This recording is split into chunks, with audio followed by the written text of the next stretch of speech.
Hola, si estás disfrutando del podcast y a la vez aprendiendo, no te olvides de suscribirte. Ahora sí, que comience el show.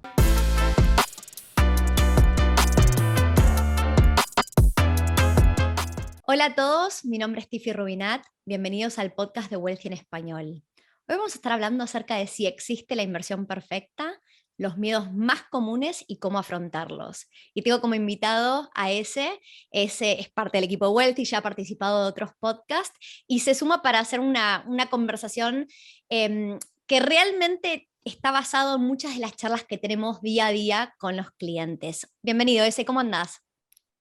Hola a todos, bueno, bienvenidos y bueno, espero que disfruten el podcast, contado tanto de mi experiencia como inversor como también de la de Tiffy. Buenísimo. Bueno, ese, ¿te parece que arranquemos con la primera pregunta y es, ¿existe la propiedad perfecta, la inversión perfecta? Bueno, bastante importante la pregunta.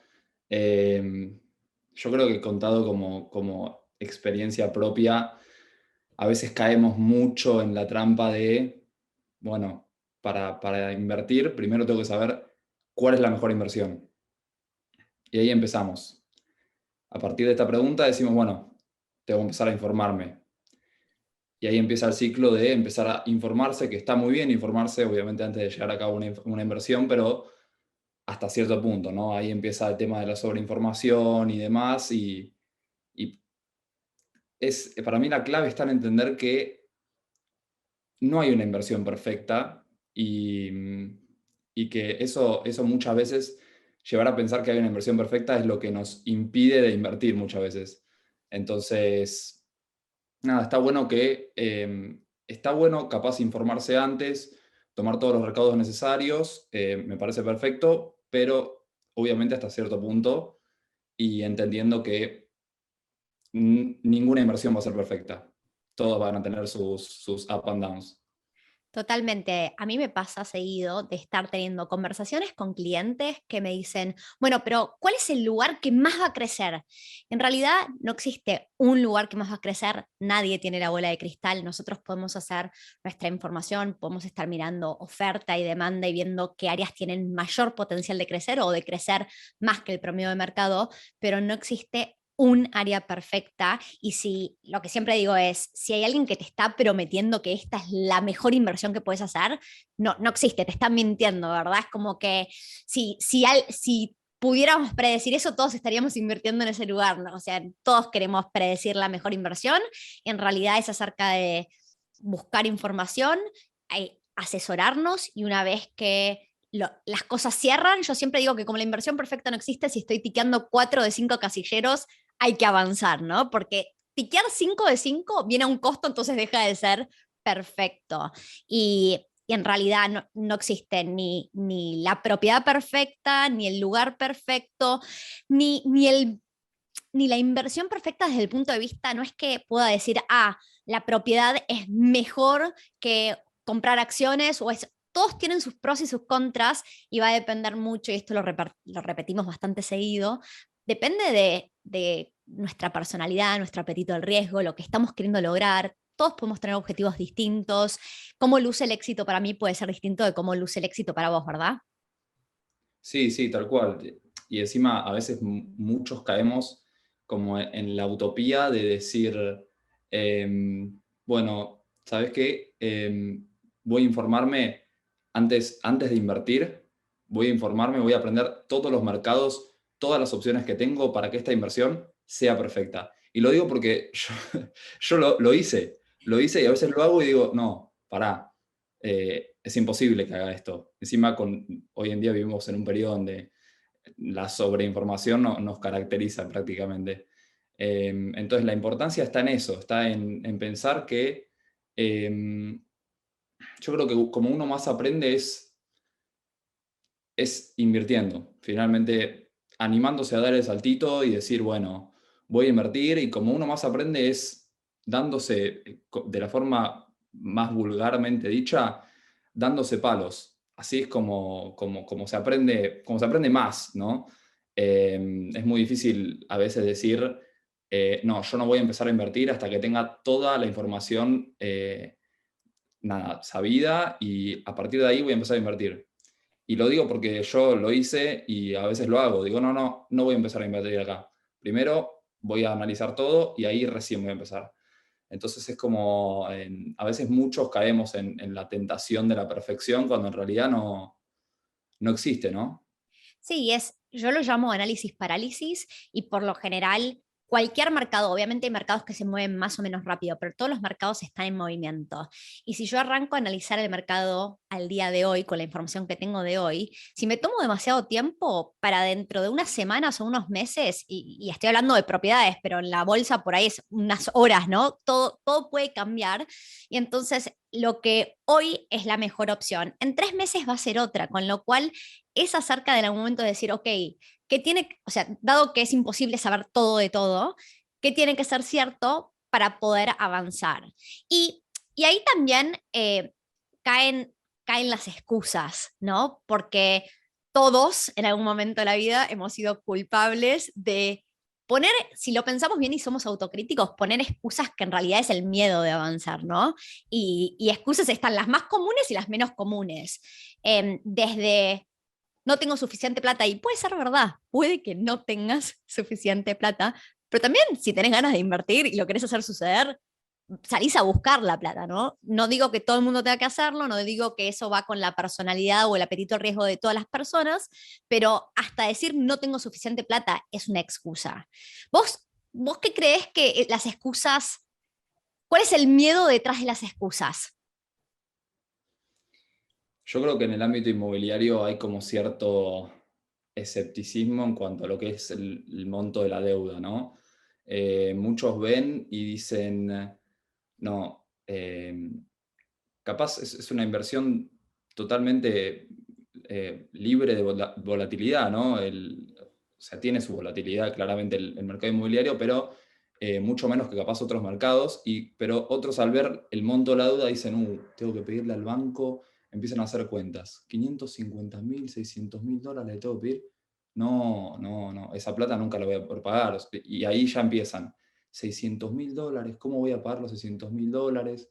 Entonces, yo creo que ahí ese es el principal miedo de capaz la mayoría de la gente. Y recapitulando un poco con lo que decía antes, que me quedó, ¿por qué decía que se aprende dándose un palo? Es porque básicamente de los errores se aprende y uno nunca va a poder invertir el 100% del tiempo perfecto.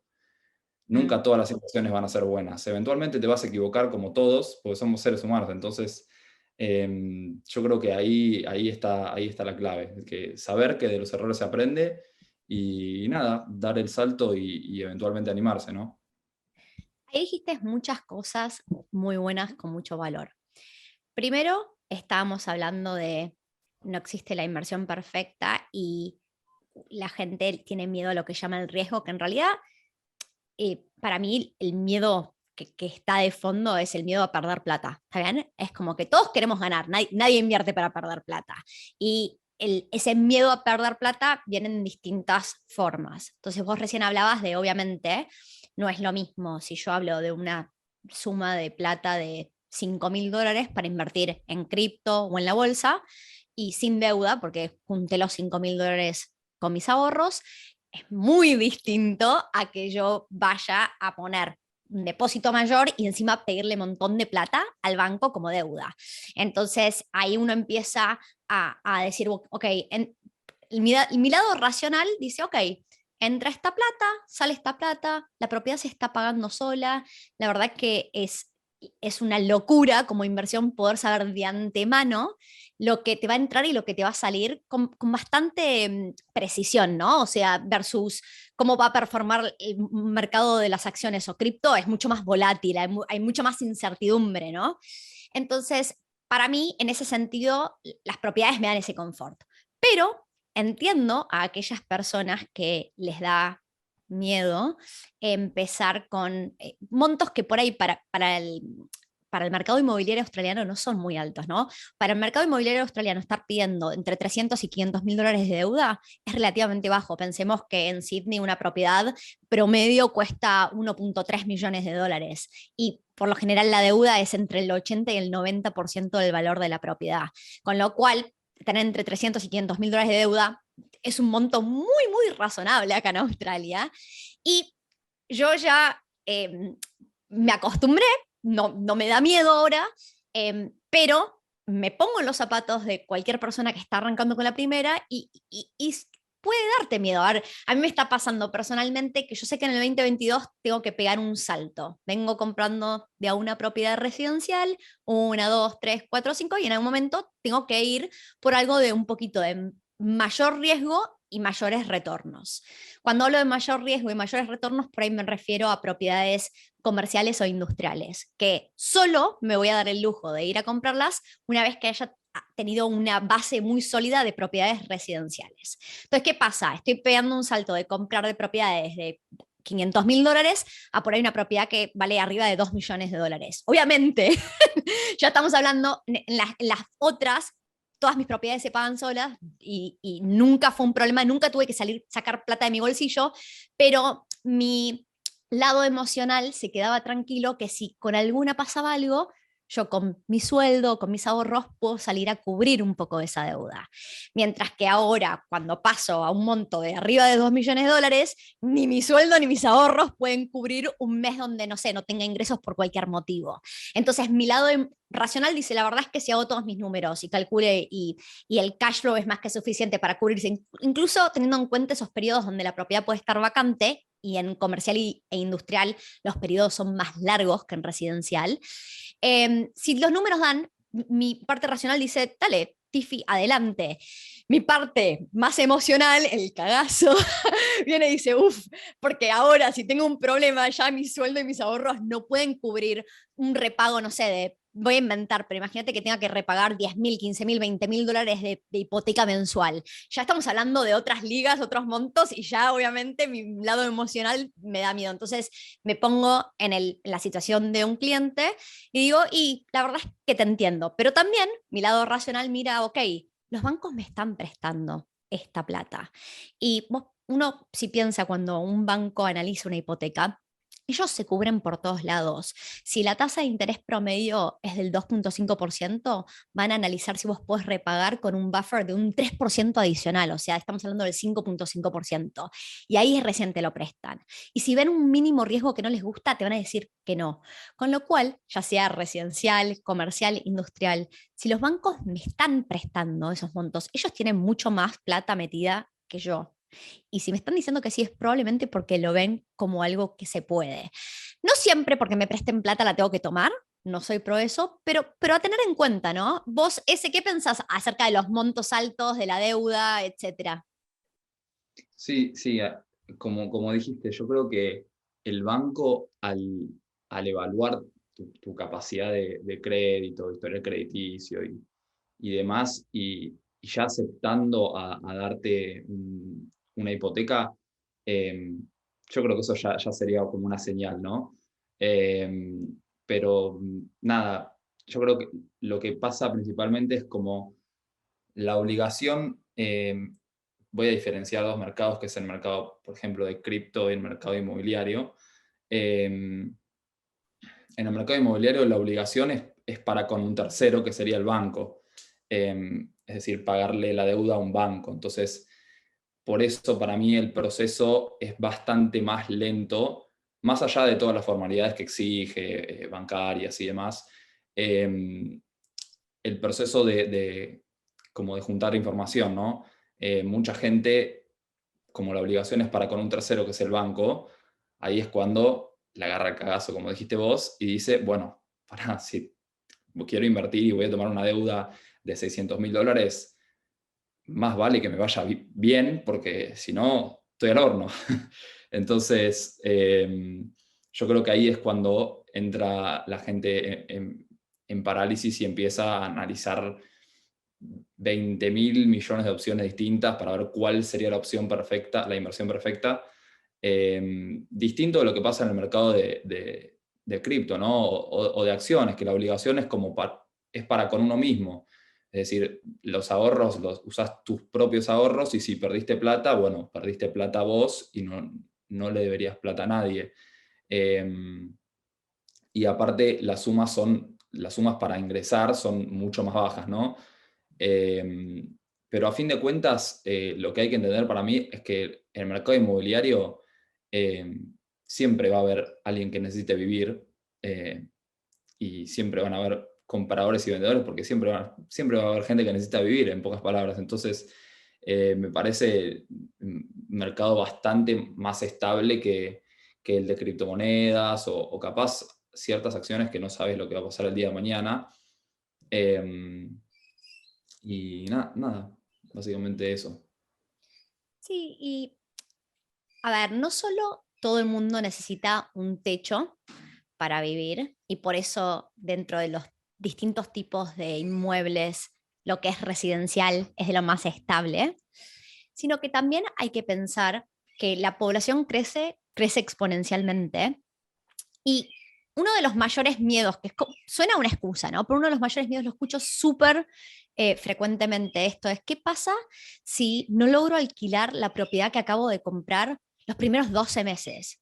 Y ahí es cuando le traigo un toque de realidad y esta realidad voy a decir que aplica mayormente a todas las partes del mundo, pero por sobre todo Australia, que es un mercado muy estable, con economía muy estable, y que cuando las fronteras están abiertas reciben muchísima inmigración. La inmigración suele ser positiva, obviamente durante los últimos casi 2 años las fronteras estuvieron cerradas y así todo.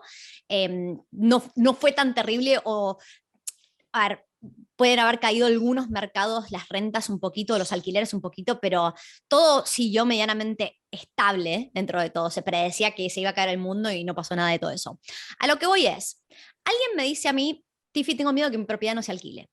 Y yo lo primero que hago es dar como ejemplo lo que me pasó a mí cuando entramos en la primer cuarentena en marzo del año pasado, a mediados de marzo del año pasado.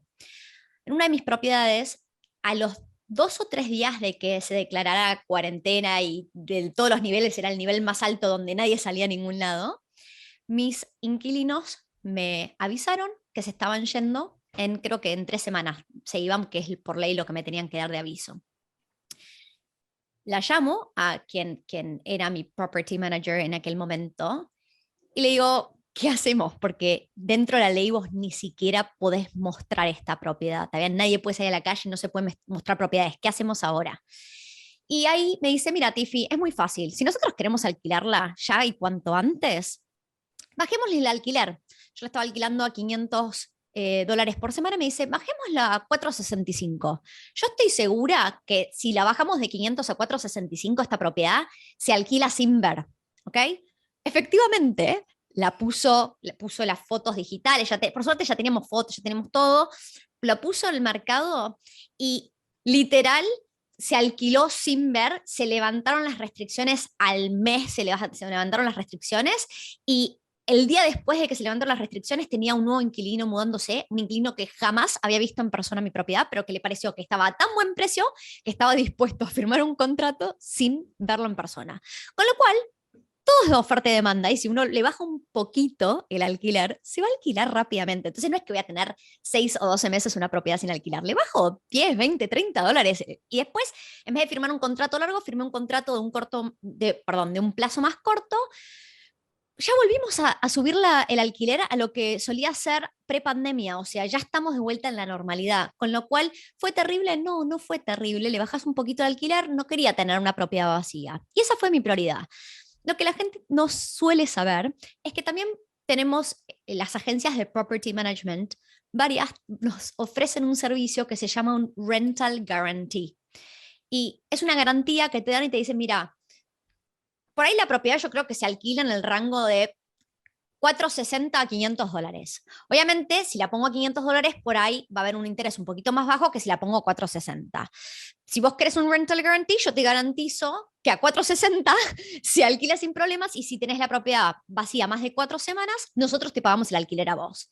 El hecho de que alguien te esté garantizando un alquiler significa que no dudan que se puede alquilar a ese monto. Y yo prefiero no ir por rental guarantees simplemente porque sé que mi propiedad probablemente se puede alquilar a 500 en vez de 460, ¿no? Y prefiero empujar un poquito más, lo ponemos en el mercado. Si en los primeros 2, 3 días vemos que no hay muchos, se llama en inglés inquiries, no hay muchas preguntas, bueno, lo pusimos un poquito arriba, bajémoslo, pero siempre se puede dar ese feedback entre un property manager y el propietario, al final de cuentas es quien decide, ir decidiendo. Pero ese es uno de los miedos más comunes que yo escucho de mis clientes, y es un miedo que en realidad es un poco irracional, no es la parte racional nuestra diciendo oferta-demanda, ¿no? Sí, sí, tal cual. Aparte, teniendo también en cuenta que la población crece exponencialmente, como vos dijiste, eh, los vacancy rates en ciudades donde hay empleo y donde hay buenas oportunidades y demás, los vacancy rates por tendencia siempre van a tender a estar bajos. Puede haber ciertos, capaz, altibajos, pero si la población crece exponencialmente en el tiempo, los vacancy rates deberían estar bajos. Pero yo creo que, en cuanto a lo que mencionaste, hay algo con lo que me quedo de ahí, es que para mí la importancia a la hora de elegir una inversión inmobiliaria, sí, una inversión inmobiliaria sería analizar todos los factores externos, ver si el inmueble tiene cierto potencial de apreciación por, no sé, movimiento de la ciudad, de oportunidades de trabajo, eh, migración, hay muchos factores a tener en cuenta. Y ahí finalmente llevar a cabo la inversión, ¿no? Eh, ¿qué opinás? Estoy de acuerdo. A ver, si yo te pregunto a vos, en este momento, em, hablando del mercado australiano, ¿qué te gusta más? Y lo que a vos te guste más no significa que es lo que más me gusta a mí, pero de las inversiones que estuvimos mirando en este último mes, está bien, desde que tú sumaste a Wealthy, ¿qué es lo que más te cierra con tu personalidad, tus objetivos de inversor? Actualmente en Australia, las ciudades que más me gustan son Melbourne y Sydney. Me gusta Liverpool. Me Está gusta bien. bastante Liverpool. Eh, Más que nada teniendo una mirada largoplacista. Yo me considero más un inversor más largoplacista. Cada uno tiene su perfil, obviamente, su apetito al riesgo. Eh, pero nada, considerando que bueno, Melbourne se vio bastante golpeada por el coronavirus y demás, y considerando que ahora, nada, van a abrir las fronteras, creo que el 15 de diciembre, si mal no Cruzando los recuerdo. dedos. Sí. Con bueno, la vuelta a la migración y demás, yo creo que eso va a contribuir bastante a que los precios en Melbourne eventualmente suban, porque es una ciudad donde hay buenas oportunidades de empleo. Y bueno, Liverpool me gusta bastante por nada, el nuevo aeropuerto que se está construyendo, y también le veo mucho potencial a futuro. Capaz otro error que solemos tener como inversores bastantes es tener una mirada como cortoplacista, ¿no? Ver una ciudad y decir, no, pero ¿qué es esto? Yo no pienso comprar acá. Eh, Esto no, menos que es la infraestructura de este lugar. Eh, pero yo creo que la importancia está ahí en ver a futuro cómo puede llegar a crecer ese suburbio, ¿no?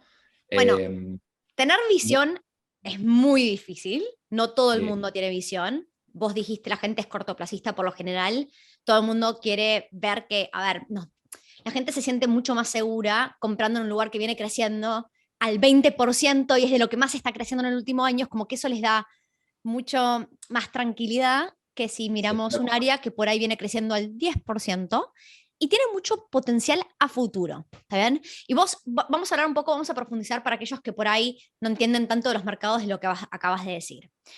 Melbourne, en general, hay muchas áreas de Melbourne que nos gusta.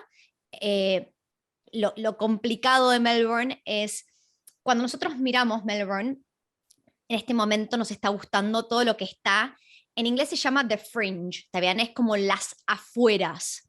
Y cuando digo afueras, estamos hablando de 30 a 45 minutos afuera del centro, el CBD de Melbourne. Como tiene, por forma geográfica, Melbourne se expande en forma de media luna, estamos viendo muchísimo interés en todo lo que son house and land packages en esa área. Lo loco es que son todas áreas que la Tierra se viene liberando en los últimos años, y si uno quiere buscar históricos de cómo evolucionaron esas áreas, es muy difícil en realidad, porque hace 10 años eran campos con vacas, o hasta hace 5 años por ahí, ¿no? Entonces buscar históricos que te digan, viene performando bien este área y no existe. Pero si usamos la lógica y que la ciudad se va expandiendo y que ya está la infraestructura de un tren, ya llegó al área, ya hay universidades, acaba de abrir una marina, un yacht super top a 15 minutos, empezamos a ver distintas cosas que tenés todos los indicadores. O sea, tu racional es cómo la gente post pandemia que está buscando más espacio, tener un jardín, no va a estar dispuesta a irse a 30, 45 minutos de la ciudad, que los alquileres le cuestan lo mismo que por ahí un cuarto o 2 cuartos mucho más cerca de la ciudad. Mucha gente ahora está dispuesta, sobre todo porque ahora ya por ahí no tenemos que ir los 5 días a la semana a la oficina. Si tengo que ir solo 2 o 3, digo, bueno, ¿sabes qué? Puedo viajar un poquito más lejos, no me molesta tanto. Y hay gente que me pasó esta semana con un cliente en particular que quería ver los indicadores, y la verdad es que yo no te puedo inventar indicadores, pero sí te puedo mostrar áreas o suburbios, que por la palabra en inglés suburbs, de Sydney sobre todo, tiene muchos ejemplos, de áreas que en los últimos 10 años el metro cuadrado pasó de valer $500 a 1.350 en 2020, en menos de 10 años, y que tienen muchas similitudes, estando mucho más lejos del centro, mucho más lejos del agua y sin tener tren. Y si pasó eso en Sydney, ¿por qué no pasaría en Melbourne, no? Estamos hablando de poblaciones muy similares, empleos muy similares, sueldos muy similares. De hecho, la población de Melbourne pre-pandemia venía creciendo más que la de Sydney. Pero en el último año Sydney creció un 22% y Melbourne creció un 15%. Entonces, la gente, perdón, Sydney no creció un 22%, Sydney creció un 19%, creo. Con lo cual, claro, obviamente me siento más cómodo con lo que creció más en el último año, pero también es donde está ahí la oportunidad, ¿no? Porque puedo entrar a un mercado un poquito más barato, que tiene que hacer catch-up, que tiene todo el potencial para en los siguientes años crecer más que Sydney incluso. ¿Puedo predecirlo? No puedo predecir. Podemos tener un millón de economistas intentando predecir el futuro y nadie sabe, pero Sí. a mí, usando mi racional, todo indica que puede pasar. Sí, sí, aparte aplicando al caso que acabas de mencionar, yo creo que ahí aplica la lógica de que el mercado a largo plazo siempre es rentable. Pero lo bueno estaría en identificar áreas que performen un poquito mejor que el promedio del mercado. Total, Eh, y más nada, para darse cuenta, entre comillas, de eso o identificar esas áreas, habría que fijarse más que nada en qué es lo que la gente demanda, porque como dijiste antes, es básicamente todo es oferta y demanda. Y para que, bueno, los precios suban, tiene que haber, o sea, los precios suben por un exceso de demanda, ¿no? Entonces, la importancia yo creo que está ahí, en ver qué es lo que la gente demanda, qué le importa. Por ejemplo, en Liverpool, el día de mañana cuando se construya el aeropuerto, va a haber un montón de empleo, y la gente normalmente tiende a vivir cerca del empleo, ¿no? Es lo más cómodo también. totalmente. Lo complicado con Liverpool, vamos a hablar un poco ahora de Liverpool. Liverpool queda en Sydney y Sydney, a diferencia de Melbourne, tiene más de un centro de empleo. O sea, el CBD, que es el Central Business District, lo que sería el centro, hay uno que es el más grande y el que está hace más tiempo, el Sydney CBD, pero con el tiempo Sydney se expande de este hacia oeste y se fueron armando otros lugares que, cuando digo centro de empleos, por ahí concentran montones de edificios con oficinas, hospitales, universidades, y se vuelven lo suficientemente grandes para ser importantes para el gobierno y para el desarrollo de la economía. Entonces, en Sydney tenemos más de un CBD. Parramatta es el segundo CBD y Parramatta vio muchísimo crecimiento en los últimos 10 a 15 años. Y Liverpool, yo personalmente creo que es el siguiente Parramatta. ¿Está bien? Liverpool ya tiene un shopping, ya tiene universidades, ya tiene hospital, tiene línea de tren, tiene un centro con bastantes oficinas y tiene muchísimo potencial. ¿Está bien? Ahora, lo que pasa es sobre todo es complicado para las personas que viven en Sydney, que tienen la posibilidad de ir a Liverpool a ver el área. Y lo más difícil es poder separar el lado racional del emocional. Y cuando uno vive en una ciudad y en esa cierta área no se visualiza viviendo, le cuesta mucho decir sí, como inversión es una buena inversión. Porque uno piensa que es como, es muy fácil caer en la trampa de yo me considero que yo soy quien va a alquilar y si yo no alquilaría ahí, otra persona tampoco. En realidad está mal, ¿no? Que yo no me visualice viviendo ahí no significa que hay una gran demanda en esa área por un alquiler. Y hay que poder tener esa visión. Y la verdad es que yo voy a Liverpool y no me gusta el área para vivir, no me interesa. Pero eso no significa que no tenga muchísimo potencial. Vos estabas explicando, hay un nuevo aeropuerto viniendo a Sydney y es un proyecto que viene una vez cada 100 años, un nuevo aeropuerto, que va a tener las dimensiones del aeropuerto que va a tener, eh, va a estar operando 24 horas, mientras que el único aeropuerto que actualmente hay en Sydney, que es el Kingsford Smith, tiene lo que se llama un curfew. Hasta las 11 de la noche pueden operar los aviones y como está tan cerca de la ciudad, a partir de las 11 de la noche, por el ruido, no pueden volar más aviones, creo que hasta las 6 de la mañana del día siguiente. Entonces, el nuevo aeropuerto de los Western Sydney Suburbs va a ser internacional y doméstico y va a tener una parte muy grande de cargo y poder operar 24 horas. Entonces, ¿qué pasa? Ya viene un montón de infraestructura asociada con eso, nuevas autopistas, se están analizando 4 líneas de tren distintas para conectarlo con la ciudad. Hay una sola que está aprobada en este momento, que va hacia el norte, va a un lugar que se llama St. Mary's, y hay 3 líneas bajo investigación. ¿Por qué Liverpool tiene tanto potencial? Liverpool ya tiene estación de tren y es la que está... las oficinas del nuevo aeropuerto van a estar en Liverpool, con lo cual se cree que hace mucho sentido que una de las líneas se conecte con Liverpool, ¿no? Si las oficinas centrales del aeropuerto van a estar ahí. Además está en línea con el centro, con el aeropuerto ya existente, como que hace todo el sentido del mundo. Y entonces, lo que nos pasó en el último año y medio es, para marzo del año pasado, Liverpool era un área mucho más cara que todo lo que está más hacia el oeste. La gente, el mercado inmobiliario es un mercado imperfecto y la gente salió desesperada a comprar tierra en la parte más oeste y ahora estando media hora más lejos del agua, media hora más lejos del CBD, sin transporte público, sin universidades, sin hospitales, está más caro que Liverpool. Y ahí es donde nosotros vemos el valor. Estamos encontrando proyectos con un valor increíble, que pueden ser townhouses que tienen componente tierra, a un precio que ni se ve cuando te vas 30 minutos más lejos. Yo creo que ahí es donde está el valor, ¿no? Pero esa es la parte racional. Siempre podemos ir a encontrar la excusa de cómo nosotros no nos visualizamos viviendo ahí, no comprar como inversión. Sí, aparte ahí mencionaste algo muy importante en cuanto a las zonas del oeste y demás, cómo crecieron comparativamente con Liverpool. Eh, Nada, básicamente bueno, la demanda va cambiando en base a los precios, ¿no? En realidad los precios van cambiando en base a la demanda, pero como mucha gente compró tierras en el oeste y están ya en un hot, están muy calientes, ya no va a haber tanta más gente que quiera comprar ahí porque no lo va a poder costear, entonces va a tratar de buscar otras alternativas que también tengan buenas oportunidades, ¿no? Como lo es Liverpool. Y nada, por eso es que ahí veo buenas oportunidades, como también las veo en Melbourne, que veo cuando, bueno, el día de mañana, el 15 de diciembre, se abran las fronteras y muchos estudiantes ojalá puedan ir para allá. Nada, muchos estudiantes van a tender a ir a Sydney, ¿no? Y cuando el día de mañana haya muchos estudiantes en Sydney, las rentas capaz en Sydney, los alquileres, me refiero, eh, pueden llegar a estar comparativamente más altos que en Melbourne.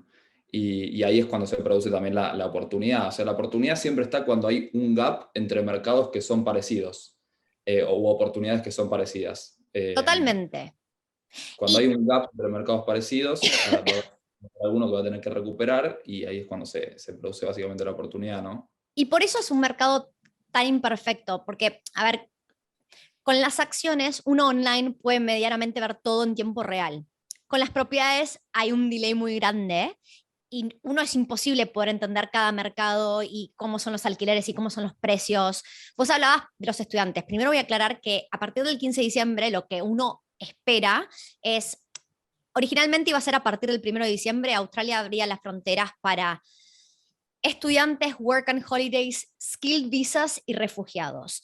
Eso hace pre-pandemia, más o menos, cuando sumabas todos esos grupos de personas, eran como 1 millón de personas en cualquier punto en el tiempo, en cualquier mes, le representaban casi 1 millón de personas a Australia, que con una población de 25 millones de habitantes, 1 millón es significativo. Entonces, ¿qué pasó? A un día de que se abrieran las fronteras, entró la nueva variante Omicron y retrasaron esta apertura de fronteras hasta el 15. Eso es todo lo que sabemos, todo cambia día a día, ¿no? O sea, lo que estamos diciendo en este podcast puede cambiar de acá a unas horas. Entonces, sí, lo que esperamos es que cuando la gente empieza a hacer un análisis, por ejemplo, del costo de vida, se abren las fronteras. Si tengo la misma cantidad de empleo en Melbourne y en Sydney, con los mismos sueldos, y el alquiler o el precio de compra de una propiedad es bastante menor que el de Sydney en Melbourne, entonces mucha gente ve la oportunidad de irse a Melbourne para poder ahorrar más plata, hacer, no sé, todos tenemos objetivos de poder vivir más cómodos gastando la menor cantidad de plata posible, con lo cual no está mal. Y sobre todo, yo creo que los latinos nos comportamos muy distinto a alguien que viene con sangre anglosajona.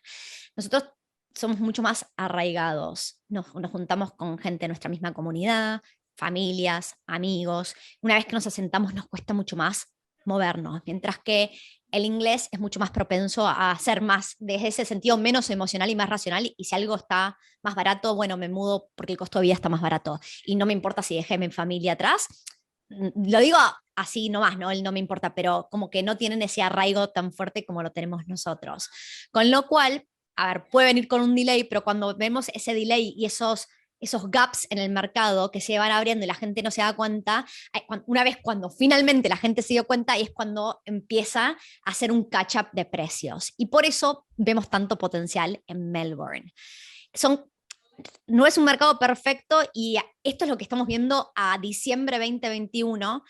Podemos grabar este mismo episodio ese de acá a 3 o 6 meses y puede que las cosas hayan cambiado, sobre todo si se abrieron las fronteras, ¿no? Porque las variables van cambiando todo el tiempo. Sí, sí, tal cual. Sí, prácticamente ahora con el COVID y demás, básicamente el mercado depende de lo que decía el gobierno, ¿no?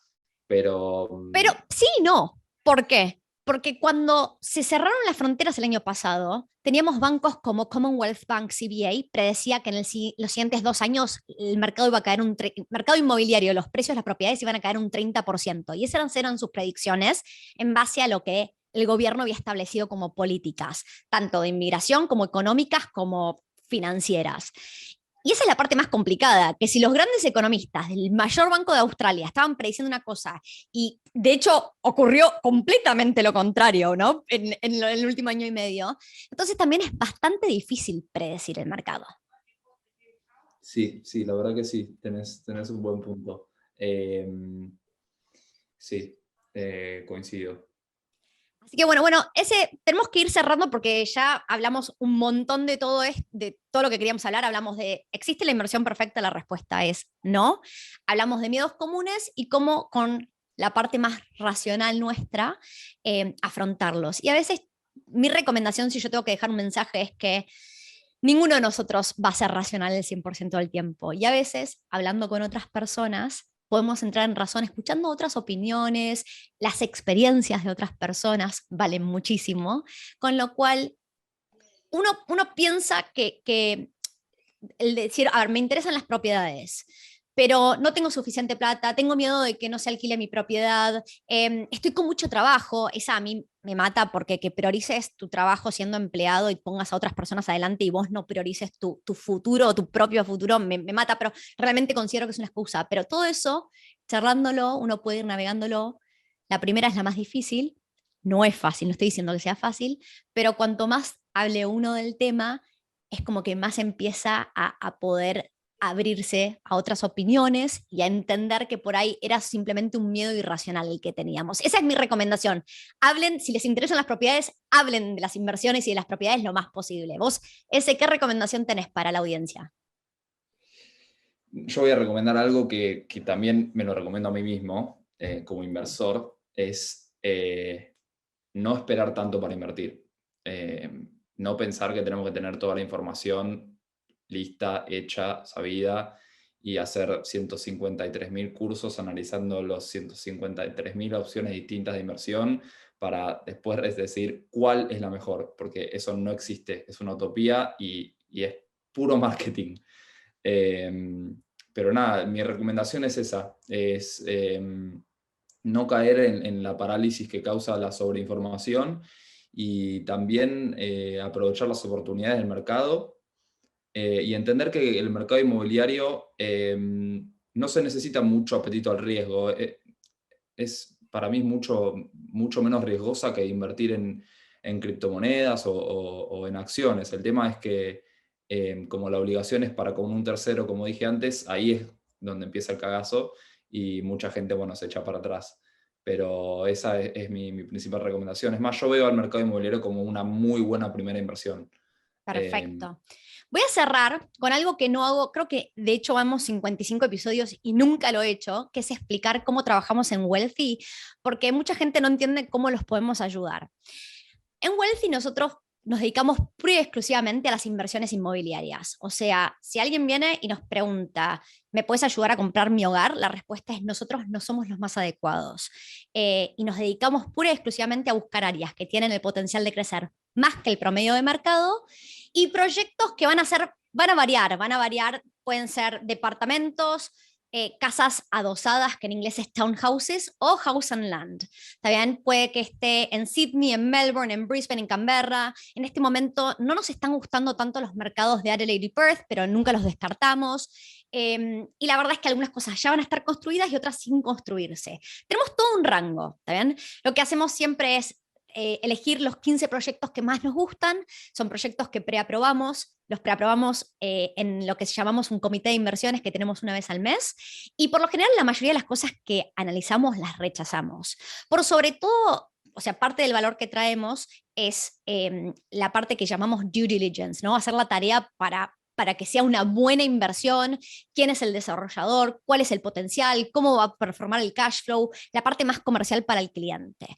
Y cuando trabajamos con desarrolladores o constructoras, pueden ser enormes o pueden ser chicas boutique, pero siempre tienen que haber demostrado que pueden entregar proyectos y entregar lo que prometen. ¿Está bien? Esa es la condición fundamental.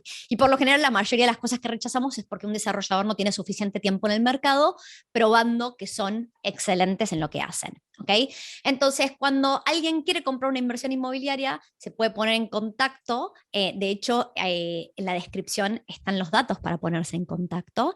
Y nosotros ofrecemos todo nuestro conocimiento y nuestra guía para buscar la inversión correcta sin cobrarle al cliente. O sea, nosotros no cobramos ninguna comisión. Si ustedes deciden comprar algo de lo que traemos a la mesa, entonces Wealthy recibe una comisión de quien sería el desarrollador o la constructora. Que honestamente nos da lo mismo en qué ciudades, qué constructora o desarrolladora es o qué tipo de producto están comprando. Así como lo que llamamos un mortgage broker va a conseguir lo que sería la mejor hipoteca en el mercado y le da lo mismo con qué banco uno avanza y el mortgage broker uno no le paga, sino que el banco le paga al mortgage broker una comisión, nosotros hacemos lo mismo. No nos importa realmente, estamos concentrados en poder armar una estrategia de inversión, conectarlos con lo que creemos que son las inversiones correctas según la etapa donde estén, según los objetivos que tienen, según el apetito al riesgo, y ayudarlos sin cobrarle al cliente. Entonces, esto creo que es la primera vez que paso el chivo, pero mucha gente cuando se pone en contacto, lo primero que me dice es, Tiffy, no termino de entender cómo ustedes me pueden ayudar, y me pareció que después de hablar de tantos miedos y de la inversión perfecta, acá estamos nosotros para ayudarlos si están buscando una inversión en Australia. Si están buscando su hogar, o sea, un hogar lo describo como un lugar donde ustedes van a ir a vivir y tienen que visualizarse cerca de un trabajo, cerca del colegio de los chicos, cerca de los amigos, tiene que tener cierta cantidad de cocheras o lo que fuera. Los criterios de búsqueda de un hogar no tienen nada que ver con si es una buena inversión, si tiene potencial de apreciación en el área y si es un buen producto y el cash flow cómo funciona. Entonces, ahí estamos nosotros. Este es el chivo. Me despido acá y el último mensaje es, para todos aquellos que están interesados y no tienen claro si están listos o no, no dejen de ponerse en contacto. De vuelta, la información está en la descripción. Bueno, te agradezco muchísimo tu tiempo, tu punto de vista me encantó y hasta la próxima. Hasta la próxima. Un saludo. Espero lo hayan disfrutado.